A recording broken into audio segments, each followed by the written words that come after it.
5ই August বামের বিজয়, শিবিরের বিজয়। এটা আসলে কার বিজয়? আজকে 7 তারিখ। গত পরশু 5 তারিখ গিয়েছে। আপনারা খেয়াল করেছেন কোন বাম সংগঠন এই হাসিনা পালানোর বিজয়কে উদযাপন করে নাই। না বাসদ, না সিপিবি, না তাদের ছাত্র সংগঠনগুলো, ছাত্র ফ্রন্ট, ছাত্র ইউনিয়ন, কেউ কিন্তু বিজয় উদযাপন করে নাই। একটা জিনিস খেয়াল করেছেন, অর্থাৎ এই জিনিসটিকে তারা বিজয় মনে করে না। হাসিনার পালিয়ে যাওয়াকে গণতন্ত্রের উত্থান মনে করে না, গণতন্ত্রের বিজয় মনে করে না। এটা কিন্তু একটি সিগনিফিকেন্ট বিষয়, মানুষের খেয়াল করার বিষয়। এই বিজয় উপলক্ষে ছাত্রদল বেশ বড়সড় প্রোগ্রাম করেছে। তারপরে শিবির প্রোগ্রাম শুরু করেছে, এখনো তাদের শেষ হয়নি। ৩৬ জুলাই চিত্রধর্মী প্রদর্শনী, যাকে বলে হিস্টোরিক্যাল প্রদর্শনী, ভিজুয়াল প্রদর্শনী করছে তারা। এটা নিয়ে অনেক বিতর্ক সৃষ্টি করার চেষ্টা করেছে অনেকে। তারা কারা? তারাই হলো ছাত্র ফ্রন্ট, ছাত্র ইউনিয়ন, বাসদ, জাসদ, ছাত্র শক্তি, ছাত্র ফেডারেশন। এরা বিভিন্নভাবে বিতর্কিত করার চেষ্টা করছে, তবে প্রতিটি বিতর্ক তাদেরকে পিছিয়ে দিচ্ছে, আশ্চর্যজনকভাবে শিবিরকে জিতিয়ে দিচ্ছে। এর মধ্যে একটি অপ্রাসঙ্গিক কথা বলে রাখি, ফেসবুক, অনলাইন, ইউটিউবের যত রকম আপনি সার্ভে দেখবেন, কোন সার্ভেতে দেখবেন বিএনপি বলেন, ছাত্র ফেডারেশন বলেন, ছাত্র ফ্রন্ট বলেন, তারা ৫-১০% বেশি রায় পায় না। আর অধিকাংশ রায় জামায়াত শিবিরের বিপক্ষে যাচ্ছে। অধিকাংশ মানে অধিকাংশ, ব্যাপক অংশ জামায়াত শিবিরের পক্ষে যাচ্ছে। এই জিনিসটিও কিন্তু সিগনিফিকেন্ট, উল্লেখ করার মতো বিষয়। জামায়াত শিবিরকে দিনে দিনে এক বিস্ময়কর বিজয় এনে দিচ্ছে এই জিনিসগুলো। এটা শুধু ঢাকায় নয়, ঢাকার বাহিরে একই অবস্থা। আপনাদেরকে একটি আওয়ামী লীগের পত্রিকা দেখাই, লোকাল পত্রিকা।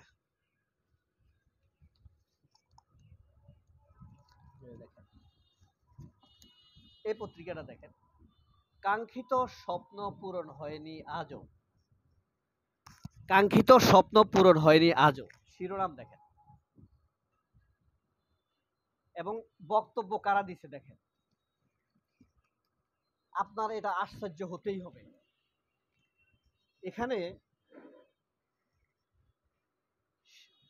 ছাত্রদল নেতার বক্তব্য নেই,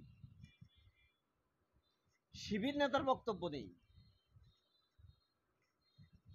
তাহলে এই জেলায় বলেন তো, স্বৈরাচার পতনের ক্ষেত্রে কারা অবদান রেখেছে? এই পত্রিকার সম্পাদক নাম কি? দেখলে বুঝতে পারবেন, সাইদুল ইসলাম পাবেল। এই যে দেখেন, সাইদুল ইসলাম পাবেল ভয়ঙ্কর ফ্যাসিবাদী, সাংবাদিকতার মুখোশের আড়ালে ভয়ঙ্কর ফ্যাসিবাদী। এই মানে সাংবাদিক নামে চলে চাঁদাবাজি, দখল, এমন কোনো কাজ নেই যে করে না। সময়ের অভাব, নয়তো আমার যদি সুযোগ থাকতো দুদকে আমি তার বিরুদ্ধে অভিযোগ দায়ের করতাম। তার আয় ব্যয়ের হিসাব চার্জের জন্য, কোথায় কোন সম্পদ আছে সেই চার্জ দেওয়ার জন্য। ভয়ঙ্করভাবে জোর করে এই দেশের এই অঞ্চলের, এই জেলার ফ্যাসিবাদের খুঁটি হিসেবে পরিচিত নুরুল ইসলাম, শহীদ কামাল, শহীদ জায়েদের হত্যাকারী তাহের মিয়ার পা চেটে চেটে প্রেস ক্লাবের সেক্রেটারি হয়েছে। সেখানেই সে সেই পদকে ব্যবহার করে ব্যাপক অর্থ সম্পদের মালিক বনে যায় এই সাইদুর রহমান পাবেল।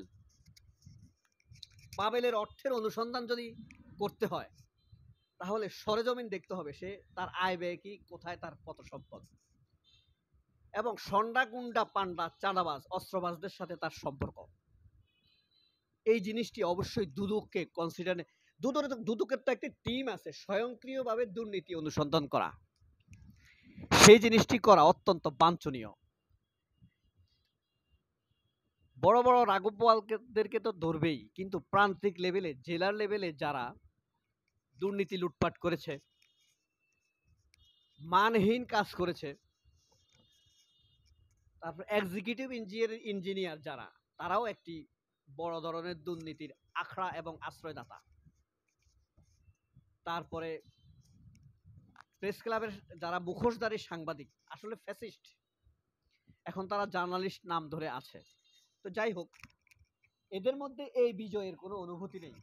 ঠিক ওই যে বললাম, ছাত্র ফ্রন্ট, ছাত্র ইউনিয়ন, ছাত্র ফেডারেশন, ছাত্র শক্তি, এদের মধ্যে যেমন বিজয়ের কোনো অনুভূতি দেখা যায় না, প্রান্তিক লেভেলে এরাও সেরকম। প্রাসঙ্গিকতার বাইরে এই জিনিসটি আনার কারণ হলো, জুলাইয়ের আন্দোলনে যারা প্রান্তিক নেতা, প্রান্তিক কর্মী, জীবন দেওয়ার জন্য প্রস্তুত ছিল, আহত হয়েছিল, সার্বক্ষণিক মাঠে ছিল, তাদেরকে সম্মান দেয়া অনিবার্য। যে ডক্টর ইউনূস যে জুলাই ডিক্লারেশন ঘোষণা করেছেন, সেখানে যতটুকু শক্তভাবে তাদের অবদানের কথা আসার কথা ছিল, তাদের ভবিষ্যৎ মর্যাদা পাওয়ার বিষয়ে স্বীকৃতি দেওয়ার কথা ছিল, সেটা হয়নি। তবে যাই হোক, শেষ পর্যন্ত আসার কথা, শুক্রিয়ার কথা যে একটি জুলাই ডিক্লারেশন হয়েছে। এটা তো আর কোরআন হাদিস নয়, ক্রমান্বয়ে এটাকে চেঞ্জ করে আরো ভালো পর্যায়ে নিতে হবে।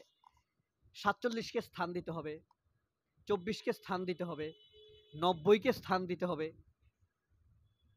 এই সবগুলোকে স্বীকৃতি দেওয়ার মাধ্যমে আসলে সমগ্র জুলাই স্বীকৃতি পাবে। আর এদের দেখবেন যারা দোসর, তাদের মধ্যে বিজয়ের আনন্দ দেখবেন না, বরং এই জিনিসটিকে মেলাইন করার জন্য, হীন করার জন্য, ছোট করার জন্য, নিচু করার জন্য তারা নানান কর্মসূচি নিয়েছে। ঢাকা ইউনিভার্সিটির বিজয়ী ছাত্র সংগঠন যে কর্মসূচি নিয়েছে, বিজয়ের জুলাই,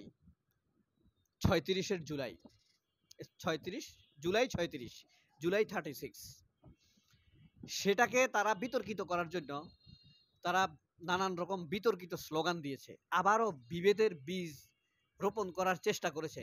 যেই কাজটা শেখ হাসিনা করাইতো, সেই কাজটাই তারা করেছে, ঠিক শাহবাগে। তাহলে বিজয়টি এখন কিন্তু তারা দাবি করে জুলাই তাদের অবদান আছে। তাহলে বিজয় কার? বিজয় কি বামদের, বাম রামদের, নাকি বিজয় শিবিরের? এটা করার জন্য আমাদেরকেও চোখ কান খোলা রাখতে হবে। ২৪শে বিজয় এসেছে, ভালো কথা, তার মানে আমরা কাউকে কন্ট্যাক্ট দিয়ে দিতে পারি না। আমাদের বিবেককে খোলা রাখতে হবে, কে কোন ভুল করে সেটা আমাদের নখদর্পণে রাখতে হবে। সময় আসলে আবার আমরা ঠিক সেইভাবে দাঁড়িয়ে যাব। তাই টেনে হিসড়ে এবার আর তাড়িয়ে দিব না, রাস্তায় ফেলে রাখা হবে। সবাই অনেক ভালো থাকবেন, সুস্থ থাকবেন, আপনার সন্তানের যত্ন নেবেন, বিজয়ের যত্ন নেবেন। ২৪ নিরাপদ, আপনার সন্তান নিরাপদ। ফ্যাসিস্ট আসবে, আপনার সন্তান অনিরাপদ হয়ে যাবে। আল্লাহ হাফেজ, আসসালামু আলাইকুম।